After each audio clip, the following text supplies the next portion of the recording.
Hi everyone. Ang video na to is divided into three parts. One is we'll be discussing about the milestone, the Philippine architecture milestone, from pre-Hispanic to Spanish era and American and Japanese era. The other part will be I'm going to show you photos of the post-war, the World War II, ano ba yung nangyari ng mga structures natin nung nagkaroon ng gera between America and Japanese.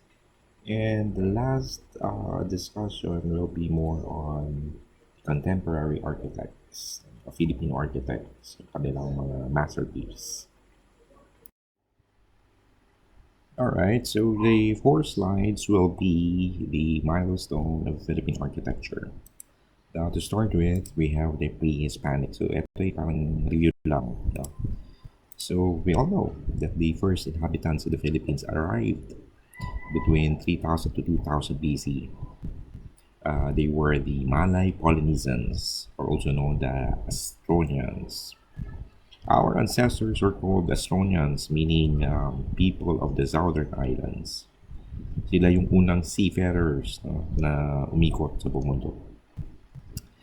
Now, yung unang mga panahon, no, yung mga tao ay nakatira sa caves. They use it as shelters, no, like the Tabon Cave in Palawan. Serves as shelters for early Filipinos. Nung na-discover nila yung paggawa ng malutulis na bagay, no? To cut woods, no? Doon na nila na-develop yung paggawa ng the tent-like shelters, tree house, no? At doon na umusbong yung ating bahay kubo. The early pre-Hispanic houses were characterized by rectangular structures. Kaya mapapansin nyo, di ba? Yung presentation ko doon from the Luzon, Visayas, and Mindanao ng mga bahay kubo ay more on rectangular. It is elevated and stilt foundations and covered by a voluminous thatched roof ornaments with gable finials. And its structures can be lifted as a whole and carried to a new site. In short, pwede mong ilipat, no, yung bahay mo sa ibang lugar, no? Lalo na pag medyo depleted na yung pagkain. So examples of the houses is the Ifugao, the Maranao Tulugan, stuff. The early times, diniscuss ko na rin sa inyo the creations of barangay, no? The people live in group, so 30 to 100 families. At yun nga, ang tawag doon is barangay that is headed by datu, raha, or lakan. May nilagay ako ditong photos, no? One of the matatapang or magigiting na tao, mga Muslims, no, na namuno dito is, of course, we have Raha Sulaiman from Luzon, Lapu-Lapu from Visayas, and Sultan Kudarat from Mindanao. Okay. So, nung pumasok yung Kastila, no, pinaglaban nila yung karapatan nila bilang Muslim, bilang naninirahan dito sa Pilipinas. Unfortunately, yun nga, natalo. No? Namatay si Raha Sulaiman, no, sa Manila. No? Of course, yung pinagtanggol niya yung kanyang uh, mga tao, kasama na yung kanyang relihiyon, no, na Islam. Nung natalo yung Muslim, pinumunuan ng Kastila, walang magawa yung mga tao noon but to embrace yung Kristyanismo.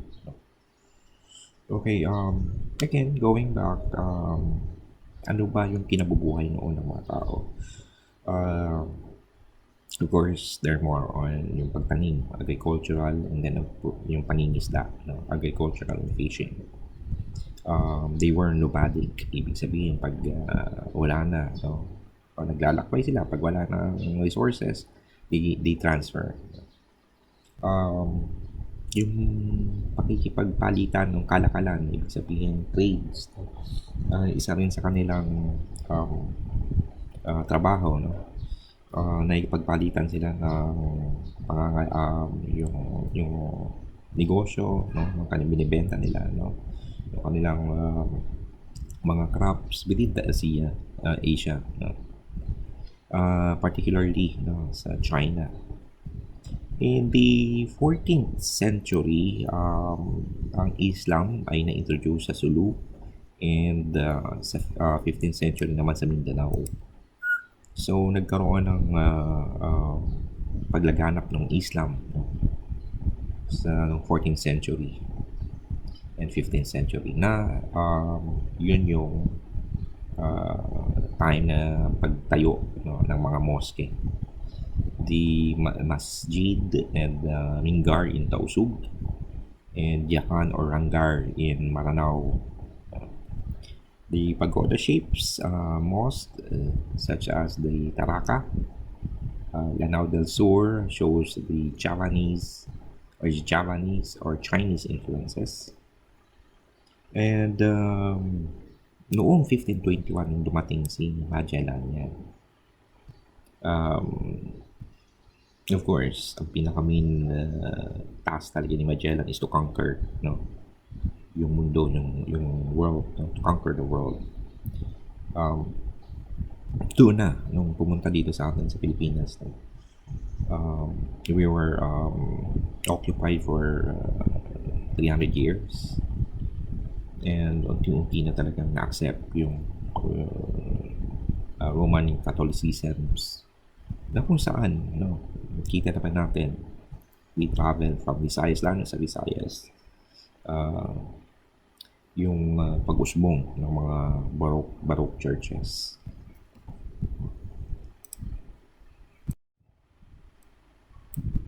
Okay, so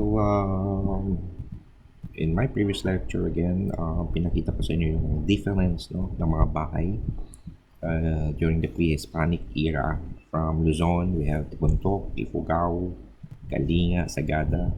For Visayas, we have Mangyan, Tagpanwa. And for Mindanao we have Bajau, Manobo, Samal, Yakan. So, pinapakita rin doon yung kanilang paniniwala in terms of constructions. Yung mga do's and don'ts, di ba? Na bawal daw, na merong mga kalapate na kumakanta, di ba? And then of course, yung kanilang bahay is minifit in sa kanilang pamumuhay. Kagaya nung sa Bajau, yung stilt yung kanilang bahay at malapit sila sa may shore mismo, sa dagat, no? And for the Maranao, they have these wood carvings.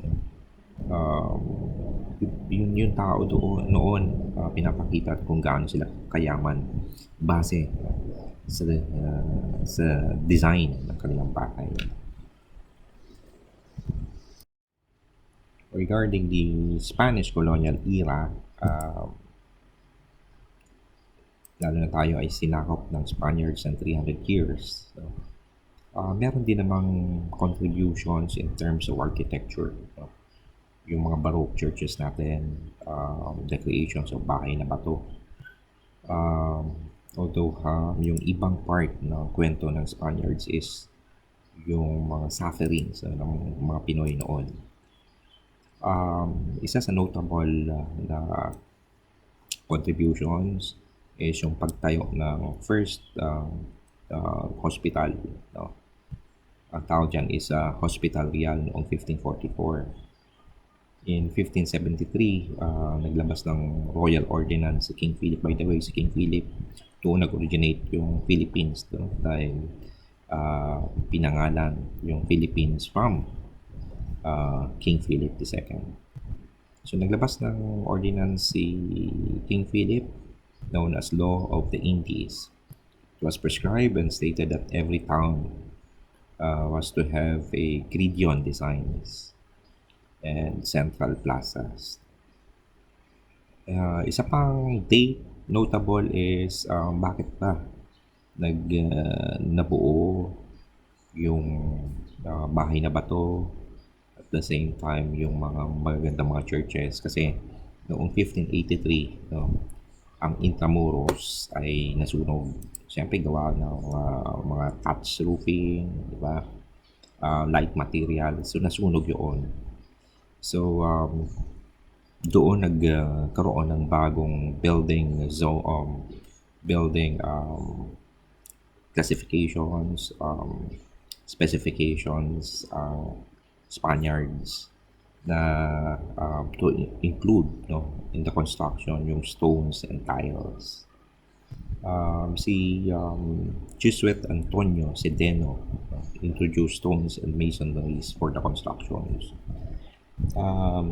Isa sa pinagkuhanan nila ng magagandang stones, yung quarry, ay yung Makati kasi doon nila na-discover na meron palang tagong yaman. Yung pagkakwari nga doon kinuha. Doon nabuo yung mga simbahan ng Intramuros, even the Intramuros walls. No?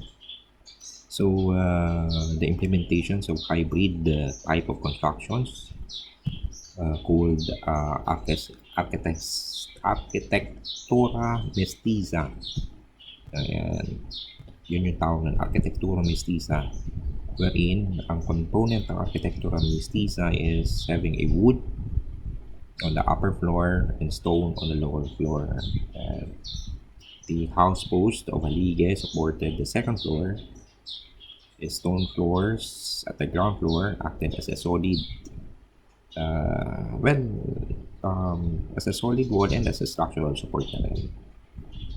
Now, for the another introduction, contributions ng Spanish era, of course, yung bahay na bato. Diba? It's a two typical story with a ground level made of massive cut stones or brick walls and the upper level built of hardwood. Ito ay nag-start noong 17th to 19th century. Now, the last quarter of the 19th century witnessed the rise of accessoria or the apartment dwellings, single or two-story high, and have a multiple units called the viviendas. School buildings surfaced, the colegio or universidad, and the escuela primera, a cluster of multi-story buildings and rectangular configurations with a central courtyards.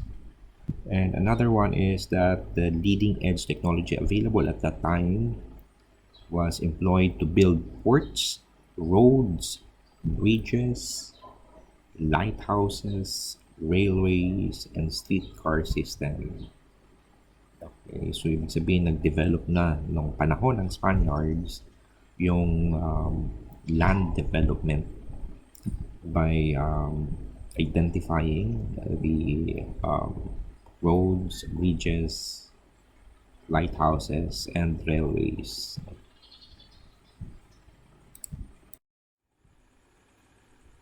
Okay, so let's talk about the American and Japanese era. But siguro ang unahin muna natin yung Japanese occupations sa ating bansa. So, ito yung naganap noong 1942 at 1945. So,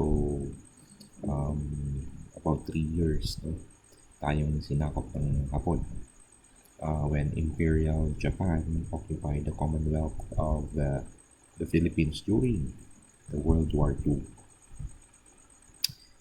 Sino ba sa inyo nakapanood ng Pearl Harbor, the movie? Yun yung start ng pag-atake ng Japan. So, the invasions of the Philippines started on December 8, 1941, 10 hours after the attack of Pearl Harbor. So, in short, inutusan si General Douglas MacArthur na bumalik sa kanilang bansa. So, pumunta siya kasama ng kanyang mga tao, umatras papuntang koridor noong March 11, 1942,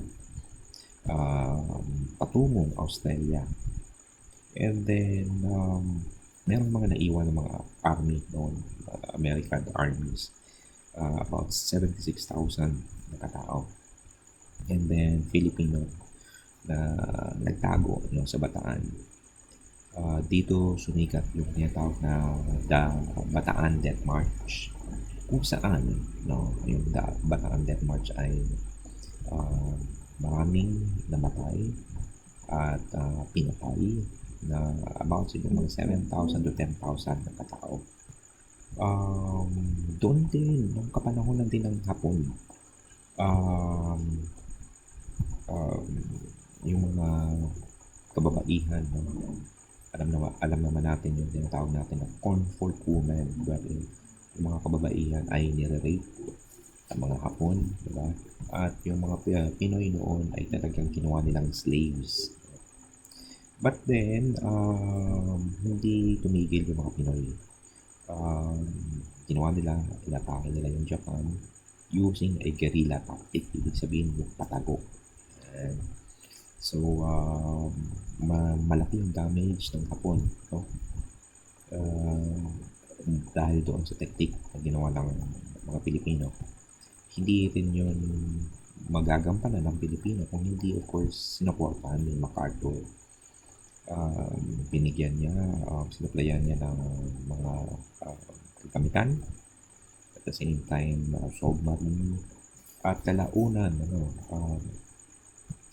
bago nga umalis si General MacArthur ay sabi niya, I shall return.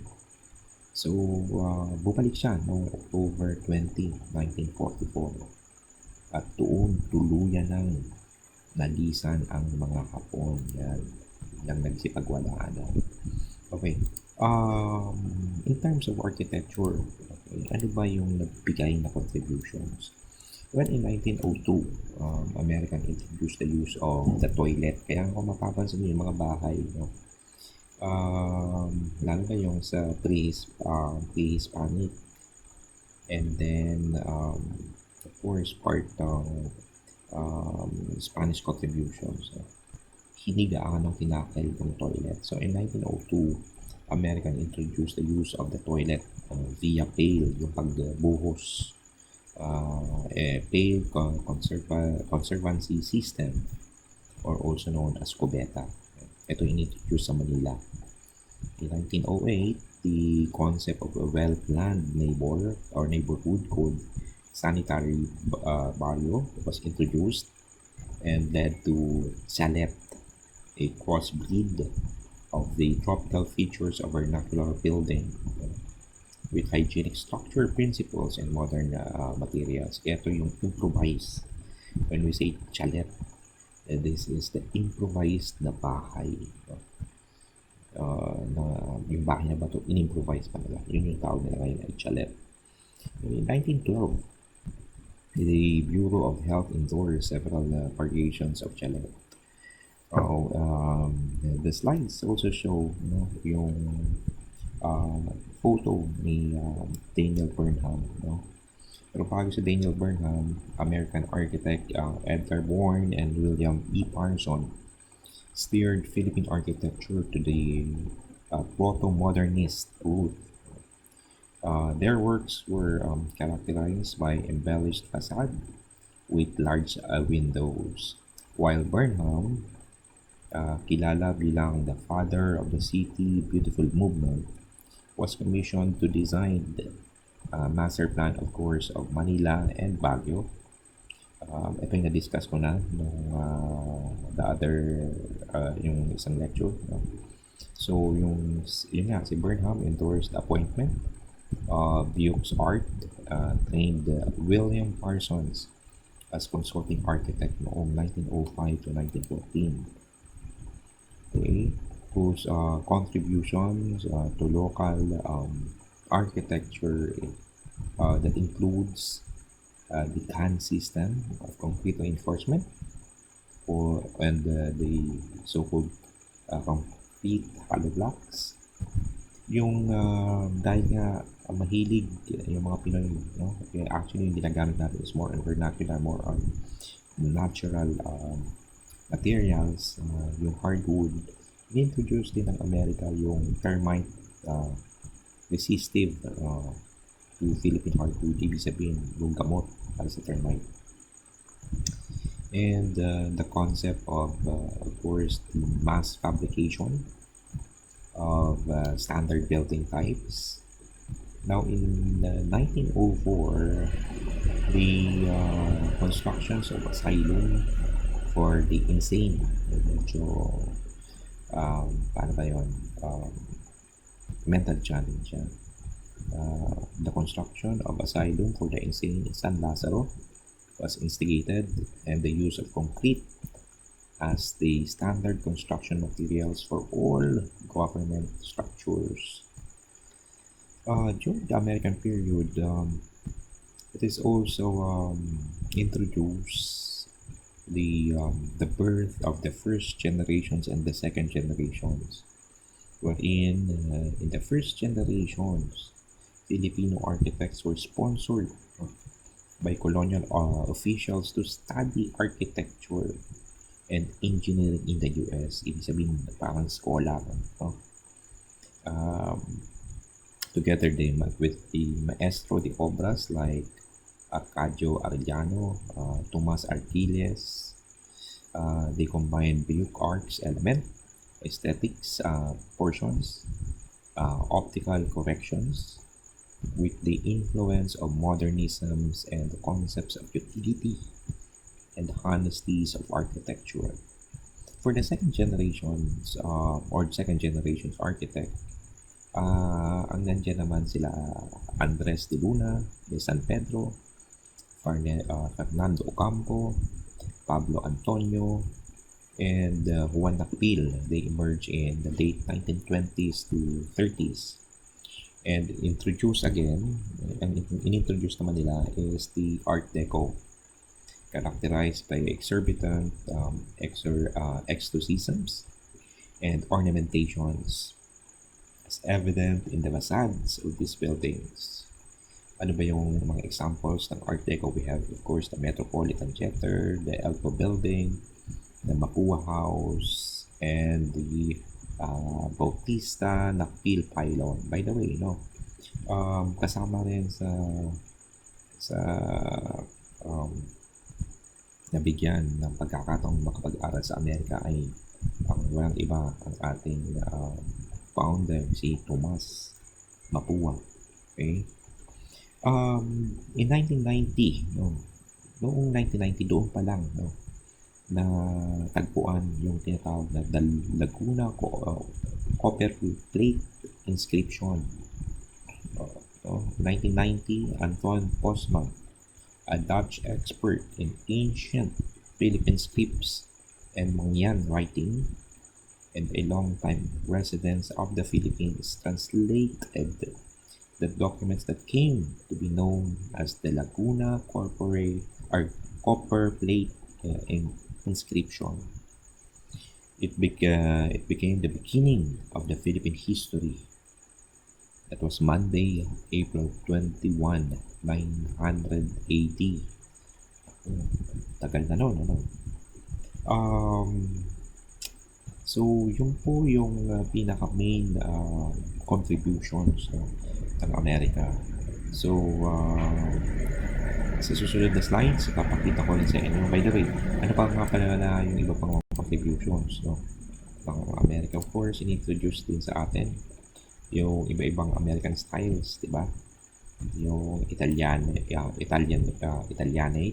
Victorian, the Mission Revival.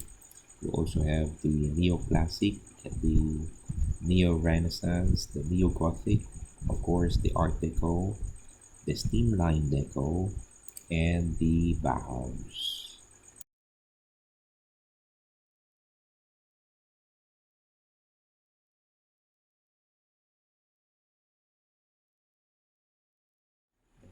Okay, so before going to the post-war, I'd like to somehow give you an overview of evolutions of Filipino homes over the last 100 years. When we talk about the evolutions of Filipino homes, bahay kubo should always be the first subject we talked about. The Bahay Kubo has been, or has long been regarded as a cultural icons of the Philippines. It can be found around the country, from Luzon, Visayas, and Mindanao, and varies in terms of design. Isang example dito is the Ibaga House, were merely similar in terms of architecture, but they differ in decorative details depending on the tribes. Now, these indigenous dwellings can be found within the contour of the rice terraces. Other Baikubo design in the Philippines includes the Torogan and the Raku. In regards to the bahay na bato, one of the great examples is yung bahay doon sa Pican. You might notice the iconic bahay na bato, popularly known as the Cuema House. It is the ancestral home of the Quema family and was built sometimes in 1820s. The house is one of the oldest structure in the Philippines that is amazingly still or is amazingly being used as residential as of today. Isa pang mga examples na bahay na bato, well, makikita natin sa Batangas, Dapitan, and the province of Cebu. Um, Stone and masonry construction was introduced during the Spanish colonial era in the Philippines. It is evident in ports, roads, lighthouse, and of course the Bahay na Bato, all of which still and stand hanggang ngayon. The Bahay na Bato became the typical house of the noble Filipino families. The design follows the traditional nipa hut arrangement, particularly the open ventilations and elevated room. The main difference obviously lies in its choice of building materials. The Bahay na Bato is constructed from the ground up with a solid stone foundation and a brick wall. It is usually fashioned with tapis shells for the sliding windows and the tile roof, of course, para sa kanilang bubong. Likely, the Bahay Kubo, which continues to be constructed in provincial areas, the Bahay na Bato is no longer part of the hashtag modern Filipino architecture. Another type is the chalet. Okay? A discussion on the evolutions of Filipino homes won't be complete without mentioning the chalet. The chalet homes in Baguio are reflected of the American influence in the country, derived from the word chalet. The chalet is made of wood with a gently sloping rod and a wide, well-supported or supported eaves fastened at the right angle of the structure. The colonial shift from the Spanish to American rule happened in 1898. It marks a drastic change in different sectors of the country, including architecture, and making it as an important part of the evolutions of Filipino homes. Um, this shift resulted in the constructions of government buildings in cities and municipalities. The influence of Greek or Roman architecture was placed in the majority of these structures. Uh, the, this time in history was known as the revival period. There was no other cities in the country that felt the progress of the revival period more than Manila. The American government, of course, employed yung pinakasikat na urban planner, which is Daniel Burnham, to redevelop the national capital, whom in turn formulated the Burnham Plan. Another type is, of course, we have the bungalow. Okay. By the way, going back to chalet, no, sanitation is the big part of chalet designs, with the concept of the modern toilet and the kitchen introduced through that concept. Private garages were also established with the chalet. Okay. Now, for the bungalow, bungalow in the Philippines go long way back. No? With its early models introduced by South Asians, more modern units have a more minimalist design, similar to one found in America. As you might have guessed, bungalow were introduced by American regime. Today, it continues to be one of the most common type of houses in the Philippines. Bungalow are one-story homes with a low pitch roof and horizontal shapes. Roofs are typically made of galvanized iron, although a combinations of clay and iron, depending as a designer. Another one is the townhouse. Townhouse are a great alternative for Filipinos who are looking for something more spacious than a condo unit. Actually, I hate condo. Because of its smaller size, it makes more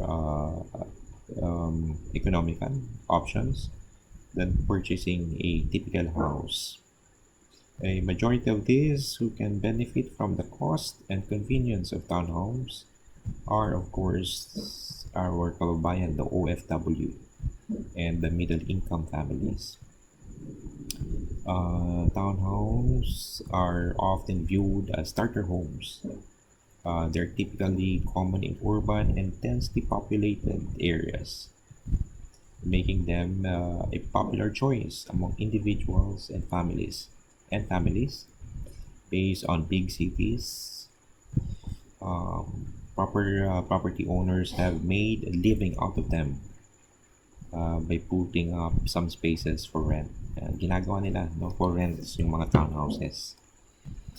Okay, and the last evolutions is, of course, yung condo unit.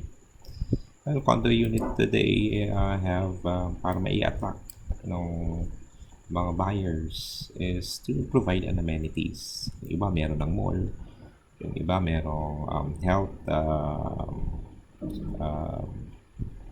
yung mga gym, di ba? May swimming pool area. So, that's one way of attracting people in buying condo units. In regards to the condo units, if you're going to have one, of course, hindi lang kuryente ang babayaran mo. Of course, you have your own, you have your monthly dues. Mas mataas yung monthly dues yan. Gawa lang, of course. Gagamitin mo yung elevators, the common areas, isa yun sa mga babayaran. At the same time, if you're going to buy the condo unit, then you need to buy also a parking space. Hiwalay ang cost ng condo unit sa parking space. So, that would cost you another millions of pesos in doing that. Kaya nga, halos karamihan ng mga condo units, no, ay located in a city, in an urban areas, di ba? In a busy cities, like kagaya ng the Rockwell, di ba? The PGC, yan, dyan nagsisipagpuntahan yung mga condo. Pinaka main lang if you're going to provide or if you're going to design a condo is, of course, design also the built environment. Ibig sabihin yung mga parks, the sidewalks, more on greeneries. For you to encourage people in walking. Now, in developing a condo unit like this, me as an architect, ang ini-encourage ko sana for the developer is to develop also the mass transportation. So, parang hindi mo na i-avail, diba? Parang hindi mo na i-avail yung car park or condo parking areas, diba? For the condo unit, usually pinakamaliit is 18 square meters. Ayan, mga bachelor's pad. down to 400, 500 square meters. Yan, kala mo, nasa malaking mansion ka na. Yan. I once experienced that kasi isa sa mga client ko ay dating DFA Secretary, Albert De Rosario. So nakita ko yung kanyang condo unit around 500 square meters. Master's bedroom, merong walk-in closet, and merong mga jacuzzis, no? So talagang pang manyanyaman. Right, so again, ito po yung evolution ng bahay dito sa Pilipinas.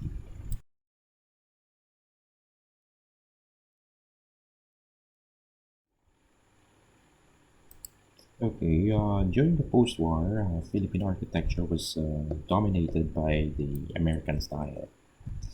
In this period, the plan for the modern city of Manila was designed with a large number of Art Deco buildings by famous American and Filipino architects. During the liberations of Manila by the Americans in 1945, large portions of Intramuros and Manila was destroyed.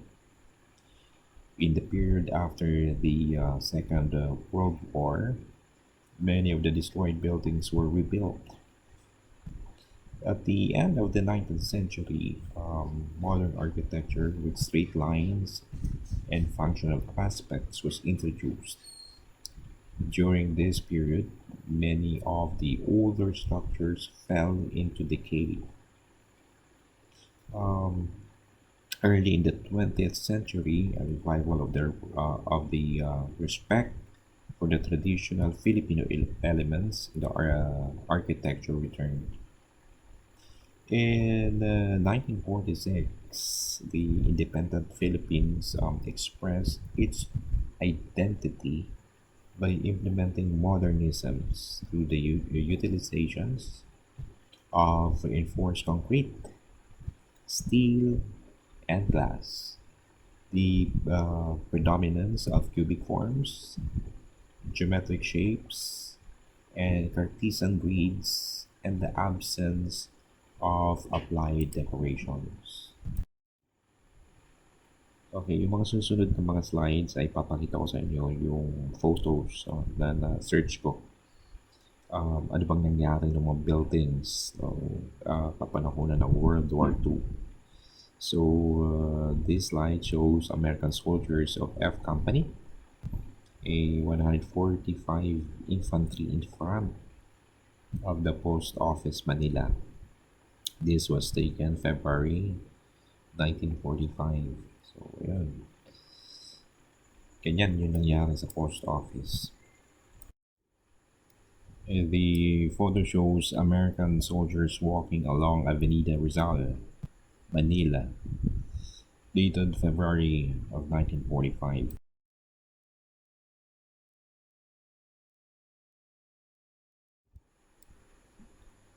Photos of a ruin of the legislative building, 1945. Alright, sa lahat ng mga churches within Manila, only San Agustin Church nagkaroon lang ng napaka-minimal damages.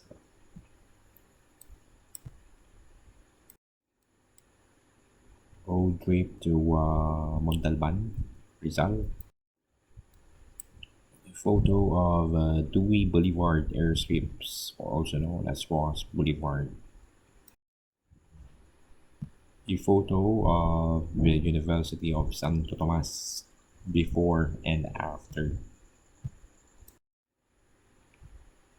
A soldier walking along obliterated Solano Street inside walled city of Intramuros. Now here's the Solano Street today, as of today. Okay, so Federico Ilustre, consulting architects from 1950s to 1970s, worked on the building at the Elliptical Road in Quezon City. His centerpiece is the 66-meter high Art Deco Quezon Memorial Monument, composed of 3 pylons, topped by winged figures represented the 3 island groups, the Luzon, Visayas, and Mindanao.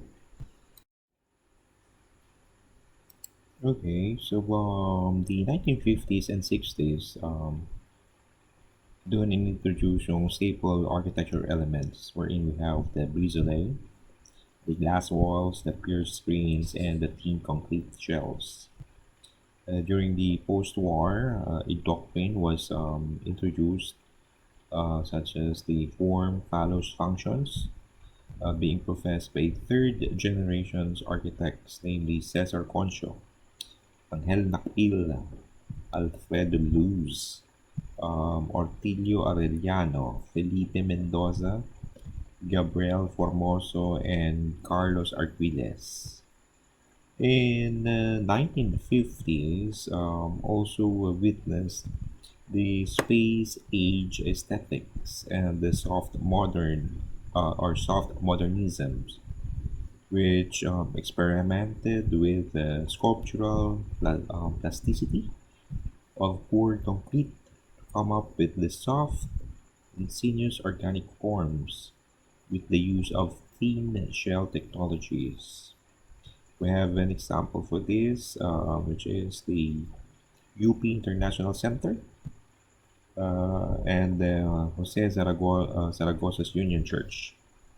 For the soft modernism, we have Church of the Holy Sacrifice and the Philippine Atomic Research Center.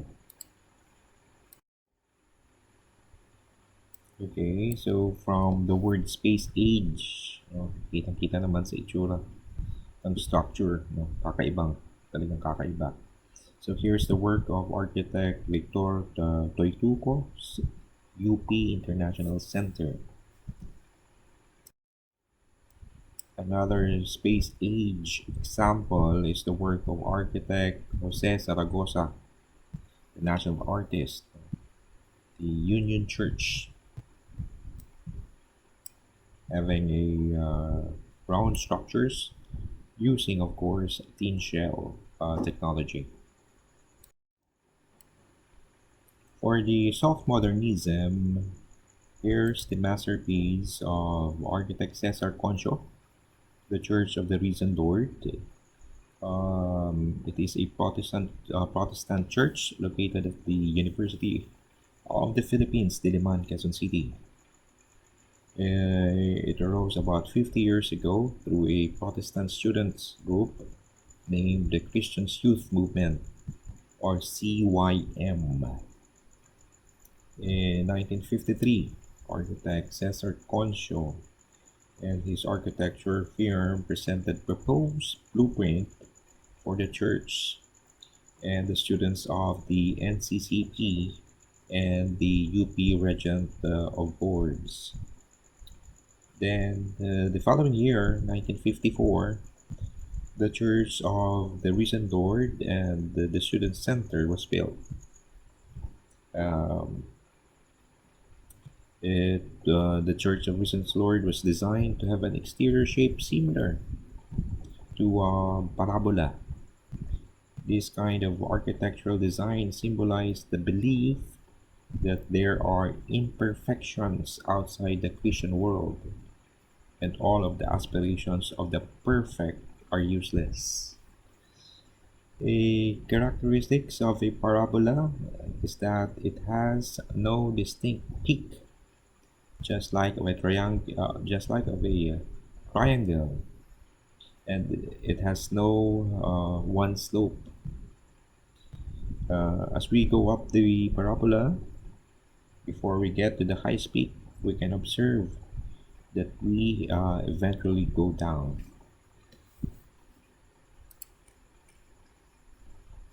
Okay.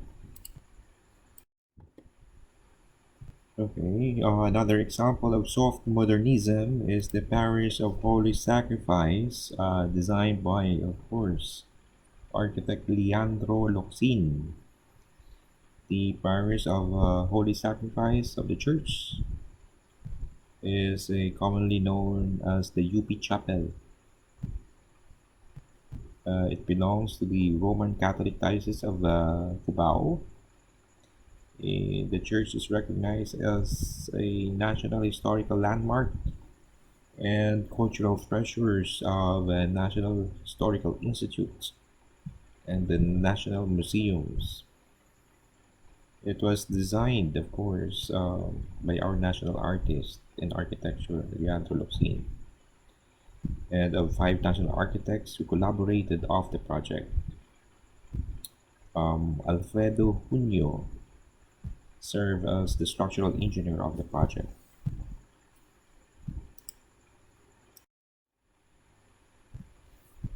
The Philippine Nuclear Research Institute, designed by architect Vesciano de Castro, is also an example of soft modernisms.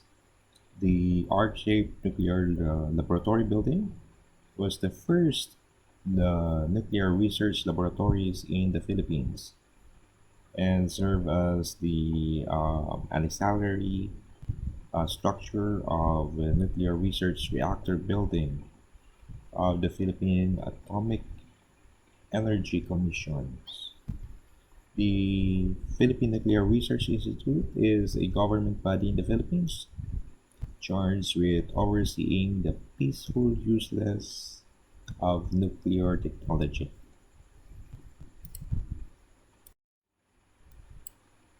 Okay, so noong 1950s, ang allowable height sa building lang ay limited to 30 meters.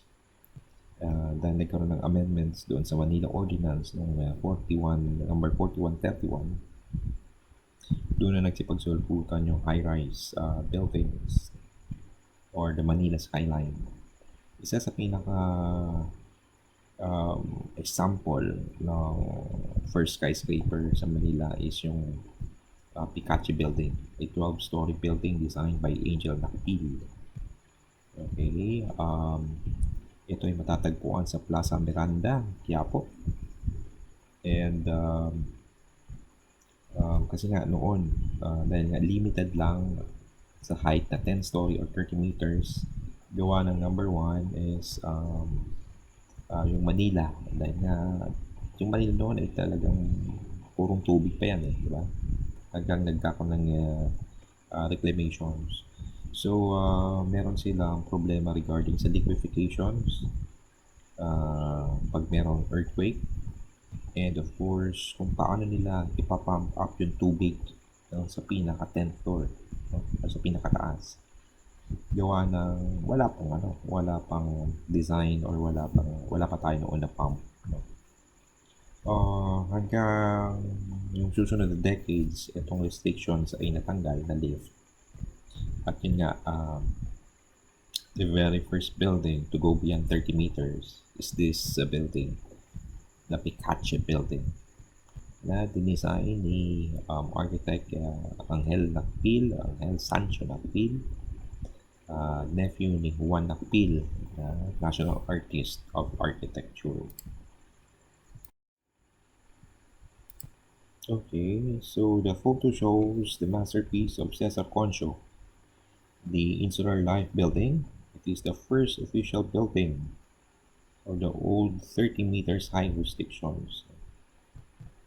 It is currently the headquarters of the Insular Life Corporate Center in Philinvest, Alabang, Muntinlupa. Previously, it held its corporate office at the Insular Life Building in Makati. The building was built in 1962 and was the first to surpass the 30 meters high restrictions in the Philippines. It is originally designed by Cesar Concho and nagkaroon ng controversy and redeveloping noong 2005 by the designer coming from the Japanese firm Akinobu Mori Architects and Associates.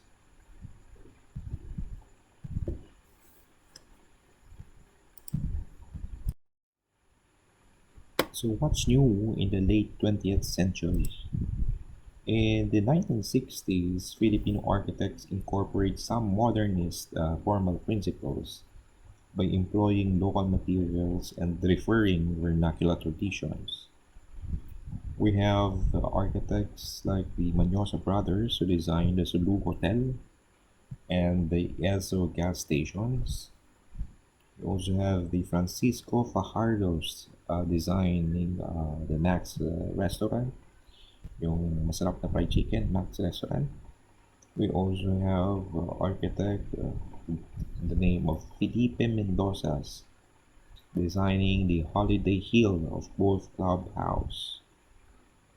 Architect Ortilio Arellano designing the Philippine Pavilion for the 1964 New York's World's Fair. Now, in 1970, um, First Lady Imelda Marcos pursued a singular, and I quote, national architectural styles to concretize the official maximum of isang bansa, isang diwa, meaning one nation, one soul. Unfortunately, pumasok yung oil crisis noong 1973. And during the 1973, a movement of energy efficient design called tropical regionalisms. Doon pumasok yung tropical regionalisms, doon pumasok yung Manyosa Brothers in designing San Miguel Corporation's headquarters building. So, the San Miguel Corporation's headquarters was designed by the Manyosa brothers, namely Manuel, Francisco, and Jose. Okay, so the San Miguel Corporation building in Ortigas served as the head office of one of the largest corporations in the Philippines. The building unique design is inspired by the Banawe rice terraces.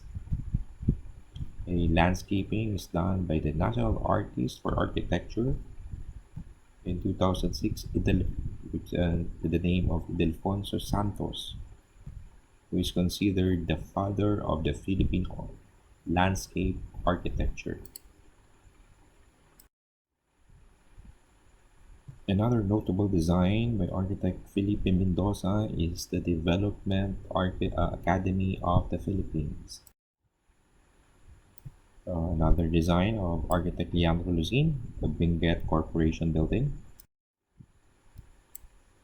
The GSIS complex in Pasay City, na ngayon ay ginagamit na for a Senate building, was designed by architect George Ramos.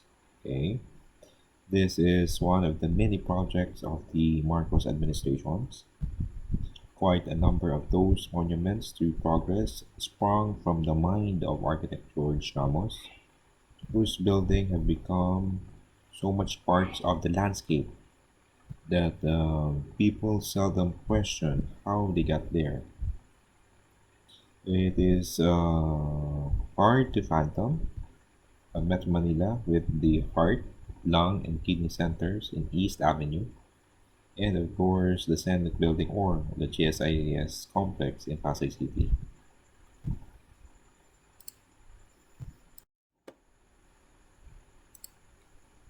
Okay, for the new millennium, it exemplifies by the garish applications of pastel colors and the mixing and matching of ornaments and styles.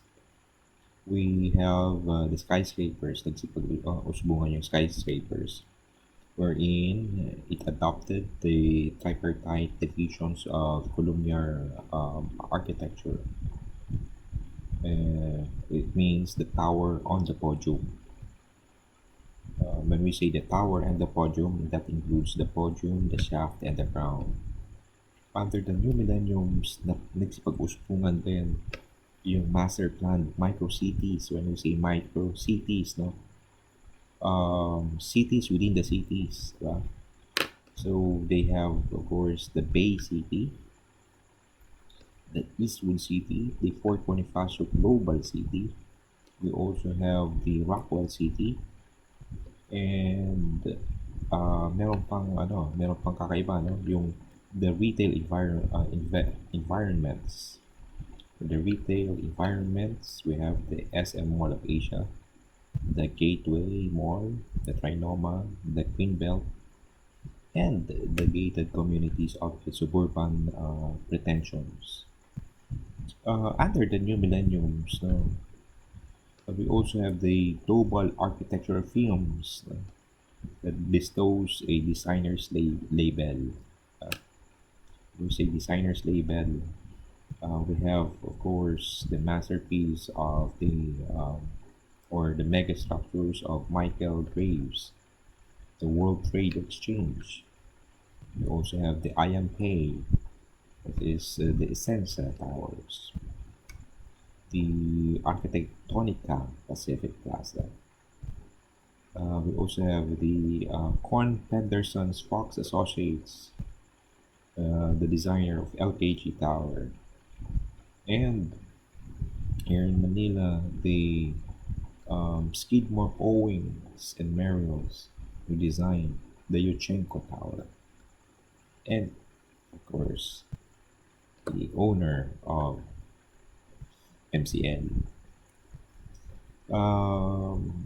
Architects were also labeled as late modernist and later as a neo modernist and super modernist. Inspirations were drawn from aircraft technologies, robotics, cyberspace, as demonstrated by one San Miguel building, the PBCom Tower, and the GT International Tower.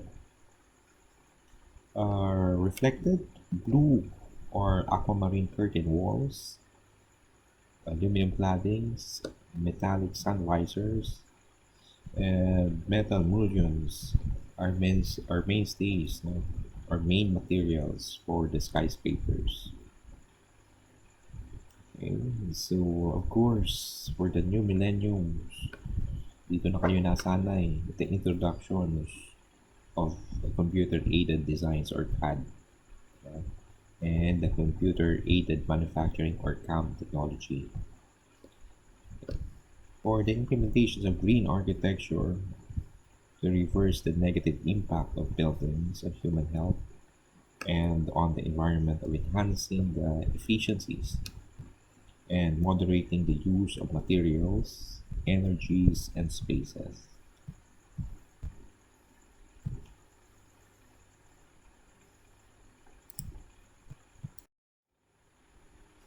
Here's an example of microcities, the Eastwood City.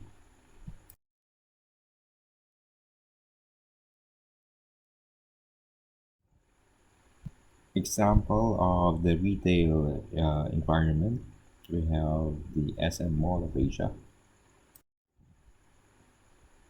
Examples or inspiration drawn from aircraft technology, robotics, and cyberspace for one San Miguel building and the PBCom Tower. The last presentation will be focusing more on the contemporary Filipino architects. Okay, so we have Andres Luna de San Pedro. He is the designer of the Manila Hotel, the first United Building, and the Ligarda Elementary School. Was born in September 9, 1887, and died January 22, 1952. He is the seventh PIA president. Sino ba naman ang makakalimot kay Carlos Arquiles?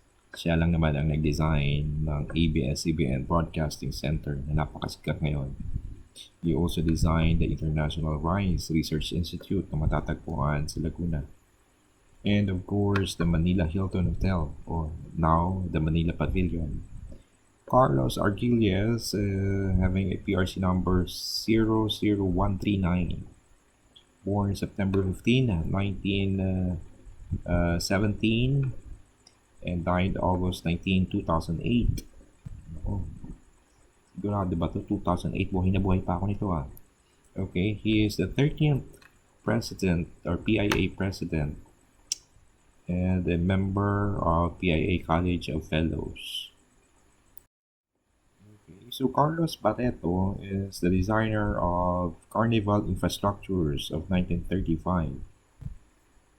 He is the first pensionado architect, a member of PIA Board of Directors, and the third PIA members emeritus. His education, he holds the distinctions as the first pensionado architect, having graduated 3 years earlier than Mapua or Tomas Mapua, earning his degree in 1908 from prestigious Drexel University in Philadelphia. He was the second after Mapua. So, tingnan nyo ang PRC niya is 00002. So, Tomas Mapua ay 00001. Okay. So, he's the second after Mapua to be officially registered as an architect in 1921. Carlos Barreto.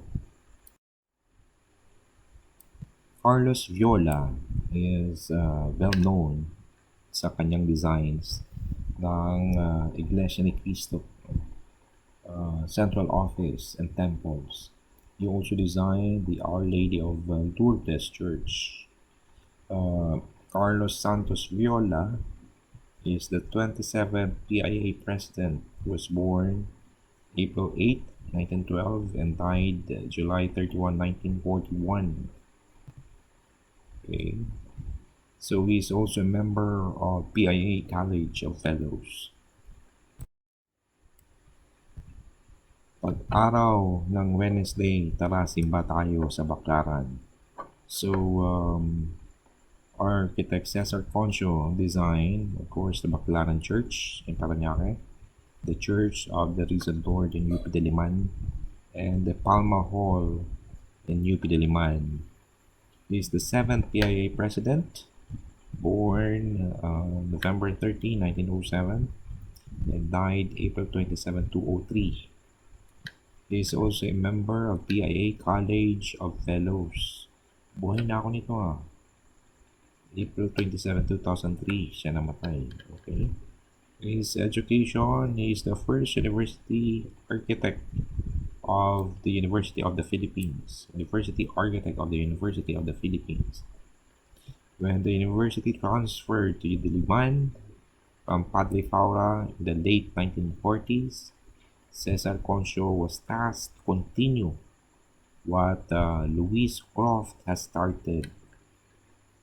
He also one of the architects selected by President Rojas in 1947 to study the trends in architecture and engineering to design the building of the capital city.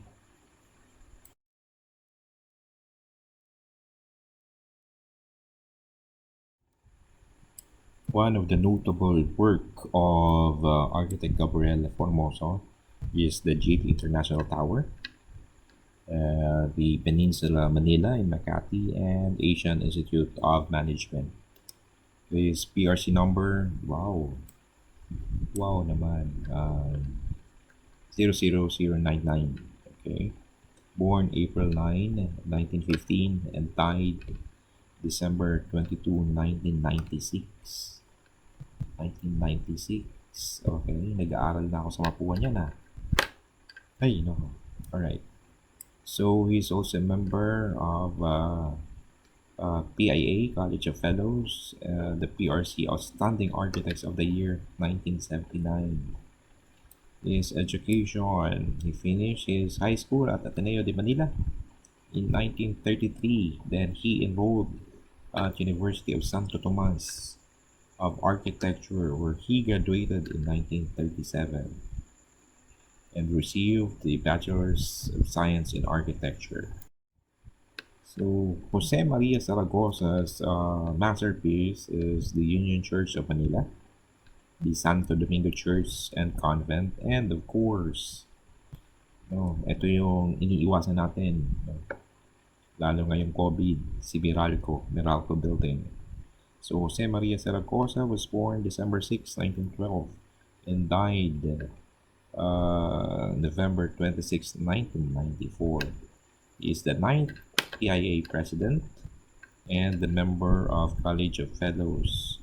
His education, again, graduate of BS Architecture in University of Santo Tomas, where he graduated in 1936.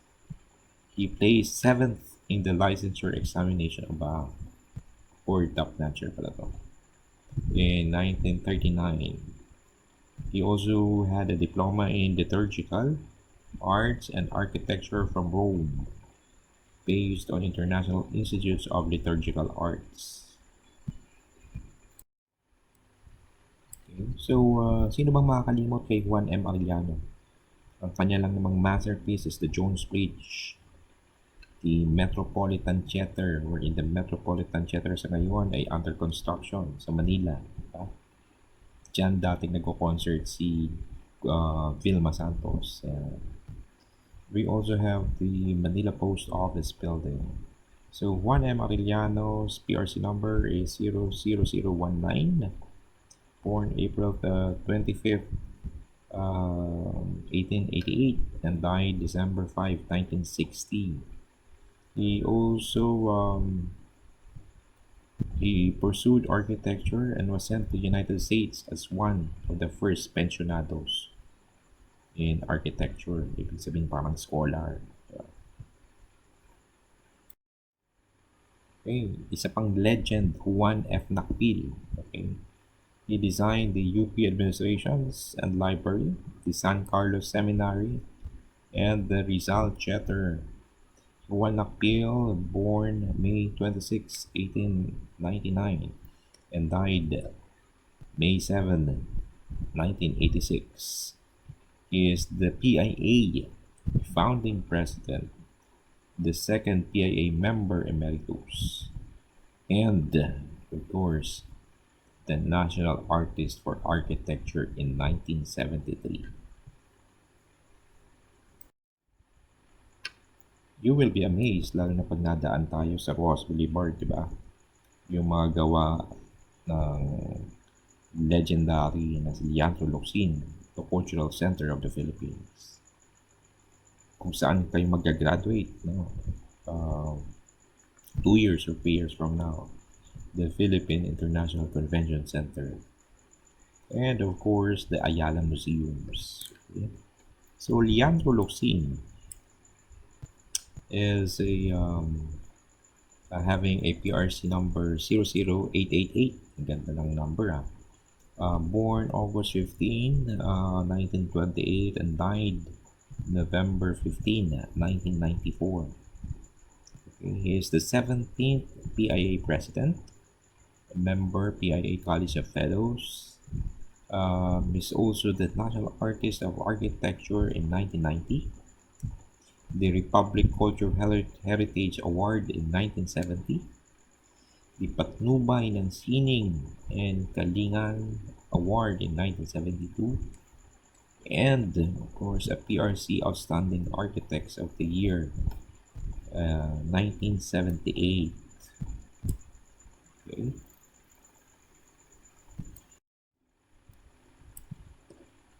Okay, so one of the great masterpieces of Luis M. Araneta is the Makati Medical Center in Makati City, and the Times Theaters. So Luis M. Araneta was born in July 9, 1916, and died 1984. He was also the PIA Board of Directors.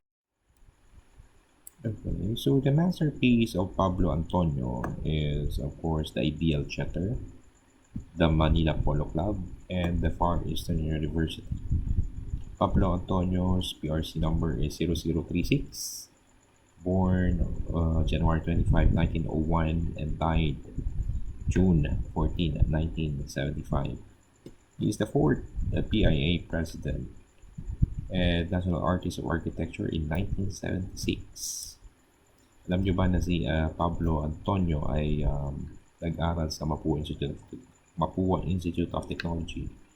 Nga lang, nag-drop out siya sa school. No?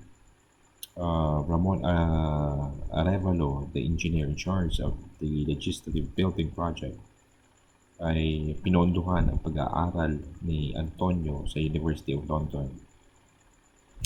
He completed a 5-year architecture course in 3 years. graduating in 1927. Okay, mas malulungkot ako pag hindi nyo alam yung history na to. Diba? Kung sino siya. Well, siya yung founder ng MUPUA, Institute of Technology. Ito yung laging nakakibat, no? Sa MCL, the word, Mapua School. So siya lang naman si Tomas Mapua. Okay? He's one of the designer of Manila Central Post Office, the Manila General Hospital, and the St. Lasal Hall. Ito yung frontage dun sa may top. At alam nyo ba, here's a trivia, no? That the St. Lasal Hall ay under siya doon sa um, libro na 1,000 buildings you must see before you die. So, hinanap ko yung iba pang mga arkitekto, but then only Tomas Mapua ang nandoon sa libro na yon. And the rest, yung mga sikat na 1,000 buildings. So, pwede na akong mamatay dahil nakita ko na yung libro niya, yung libro na yon, at nandun yung pangalan ni Tomas Mapua. And at the same time, nakita ko din yung masterpiece niya sa Taft Avenue.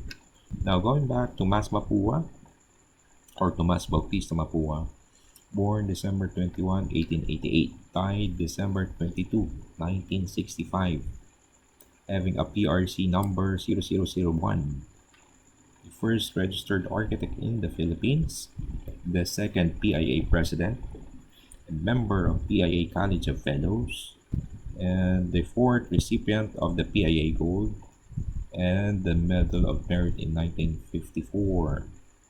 He is also a pensionado. Okay? Pinadala rin siya sa Amerika to study. So, in 1903, the pensionado law awarded university scholarships to the U.S. for Filipino exemplar Filipino students. In exchange, they agreed to work on local government construction projects. Okay, syempre, parang ano lang yan, TOST scholar. Pagkatapos kang pag-aralin, you have to work here in the Philippines for 2 years. Okay. So, Tomas Mapua completed his secondary education at the Bones Preparatory School in Berkeley, California, and obtained a degree in architecture at Cornell's University in New York. Okay. So, dyan po nagtatapos ang ating presentation. Maraming salamat po sa sana may natutunan kayo ngayong araw na to. Thank you.